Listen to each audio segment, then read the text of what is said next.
महक के मन में अनेक सवाल थे, लेकिन वह अब दृढ़ निश्चय कर चुकी थी कि उसे सच्चाई का पता लगाना है। डेविड और राधा देवी की बातों ने उसके दिल में गहरा असर छोड़ा था। उसे अब यह सुनिश्चित करना था कि डेविड और राधा देवी ने जो कहा वह सही है या नहीं। इसी सोच में वह हॉस्पिटल से बाहर निकल गई। महक अपनी सोच में गुम थी। उसे लग रहा था जैसे सब कुछ एक भ्रम हो। उसने अपने बचपन से अब तक का सफर याद किया। उसे अपने माता पिता, अपने दोस्तों और अपने सारे अनुभवों की याद आई। वह यह सोचने लगी कि कैसे उसकी पूरी दुनिया बदल गई है। डेविड महक को ढूंढने लगा। दिन से रात हो गई, लेकिन महक सड़क पर अपनी सोच में ही चली जा रही थी। तभी डेविड भी महक को ढूंढते ढूंढते उसके पास पहुंचा और कहने लगा, वाइफी, तुमने मेरी बात नहीं सुनी।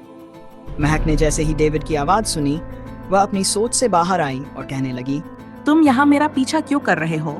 मैंने कहा ना कि मुझे तुम पर यकीन नहीं है। डेविड ने महक की आंखों में देखते हुए कहा। तुम झूठ बोल रही हो।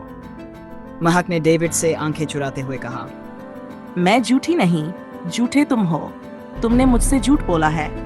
डेविड ने कहा, अच्छा, तुम झूठ नहीं बोल रही हो तो फिर नजरें क्यों चुरा रही हो? मैं जानता हूं कि तुम्हें हम पर यकीन है, लेकिन तुम दिखाओगी नहीं।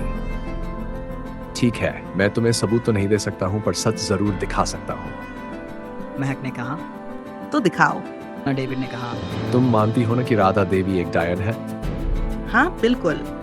डेविड ने कहा। तो कोई भी बुरी शक्ति किसी पवित्र स्थान पर नहीं जा सकती। इतना सुनकर महक कुछ सोचने लगी और फिर खुश होते हुए कहने लगी, आइडिया।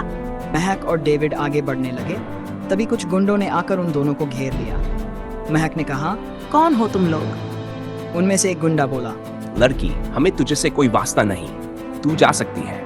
हमें इस लड़के को मारने का कॉन्ट्रैक्ट मिला है। महक ने कहा। किसने भेजा तुम लोगों को? गुंडा बोला, हम तुम्हें नहीं बता सकते हैं, तुम जा सकती हो। फिर गुंडे ने डेविड पर हमला करना शुरू कर दिया। डेविड उनसे लड़ता है और एक के बाद एक गुंडे को गिराने लगता है। तभी पीछे से एक गुंडा उसके सिर पर वार कर देता है और डेविड गिर जाता है। महक दौड़ती है और रोने लगती है। डेविड उठो। डेविड उठने की कोशिश करता है। तभी महक के हाथ का निशान चमकने लगता है।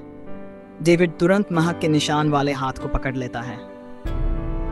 जैसे ही डेविड महक के हाथ वाले निशान को पकड़ता है, उन दोनों को एक रोशनी का घेरा घेर लेता है और सारे गुंडे उड़ते हुए दूर गिर जाते हैं और बेहोश हो जाते हैं। महक स्तब्ध होकर कहती है, ये कैसे हुआ?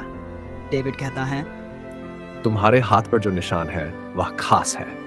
ये निशान सिर्फ कुछ खास डेमन को ही रहता है। इस निशान को सिर्फ वही अपने अंदर समा लेती है जो एक सच्ची वरदानी या वरदानी और डेमन की औलाद हो, और तुम एक वरदानी और डेमन की औलाद हो।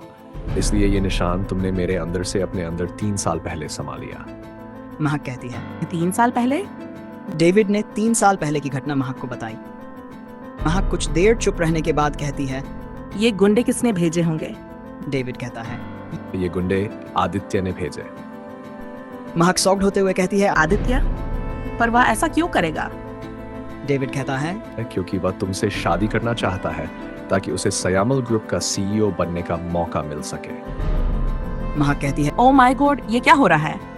डेविड कहता है, महक, तुम अभी भी कुछ सच से अनजान हो। महक कहती है, कौन सा सच? डेविड कहता है, तुम्हारी सबसे बड़ी दुश्मन बेला है और मैं जानता हूं कि तुम अभी भी यकीन नहीं करोगे। बस एक बात याद रखना कि जो भी तुम्हें पता चला है वो तुम बेला से मत कहना जब तक मैं नन कहूं। महक कहती है। ठीक है, लेकिन फिलहाल अभी हमें कहीं और जाना है। महक हॉस्पिटल जाती है और राधा देवी से कहती है, आपको मेरे साथ अभी चलना होगा। राधा देवी कहती है, ठीक है, चलो। महक अचंभित होकर कहती है, पूछना नहीं है कि कहाँ जाना है। राधा देवी कहती है, नहीं, तुम मेरी बेटी हो, मुझे पता है तुम कुछ गलत नहीं करोगी। महक राधा देवी को लेकर चर्च की ओर जाती है। चर्च के बाहर खड़ी होकर कहती है, आपको अभी मेरे साथ चर्च के अंदर चलना होगा। राधा देवी मुस्कुराती हैं और कहती हैं, तो चले। महक और डेविड उसे सहारा देते हैं और वे लोग चर्च के अंदर चले जाते हैं। महक ये देखकर हैरान हो जाती है कि राधा देवी अंदर कैसे चली गई। फिर महक अपने मन में सोचती है, अगर ये पवित्र है यानी वरदानी है तो डेविड और राधा देवी सच कह रहे हैं, यानी मेरी असली माँ राधा देवी है। राधा देवी कहती है, महक, मुझे पता है तुम्हारे दिमाग में बहुत सारे सवाल हैं और हम उन सवालों का जवाब जरूर देंगे, लेकिन सबसे पहले तुम्हें बेला से बचना होगा, क्योंकि वह तुम्हारी शक्ति जागृत करेगी और उसके बाद तुम्हारी बलि देगी और इस दुनिया पर राज करेगी। महक कहती है। अब ऐसा ही होगा, मेरी शक्ति जागृत होगी। राधा देवी कहती हैं। ये क्या कह रही हो महक? तुम नहीं जानती, अगर तुम्हारी शक्ति जागृत हो गई तो अनर्थ हो जाएगा। महक कहती है। हाँ, अनर्थ तो होगा, लेकिन बेला के लिए। राधा देवी उलझन में महक को देखती हैं। डेविड कहता है। महक, तुम्हारे दिमाग में क्या चल रहा है? महक कहती है। अब जाकर मुझे सच्चाई का पता चला है। मेरे साथ बचपन से खेल खेला गया है, तो एक खेल मैं भी खेलूंगी और ये खेल आखिरी होगा। क्या आप लोग मेरे साथ हैं? महक हाथ आगे बढ़ाती है। डेविड और राधा देवी उसके हाथ पर अपना हाथ रखते हैं। तभी एक और हाथ आता है और आवाज आती। मैं भी हूँ तुम्हारे साथ। सभी लोग उस हाथ की ओर देखते हैं। सामने जोया खड़ी मुस्कुरा रही थी। राधा देवी कहती है। अरे जोया तुम। जोया कहती है। सॉरी, मुझे थोड़ा लेट हो गया। महक जोया को अचंभित होकर देखती रहती है। डेविड कहता है। महक, जोया हमारे साथ है। महक जोया को थैंक यू कहती है। महक कहती है। अच्छा, तो हमारा पहला कदम शुरू करें।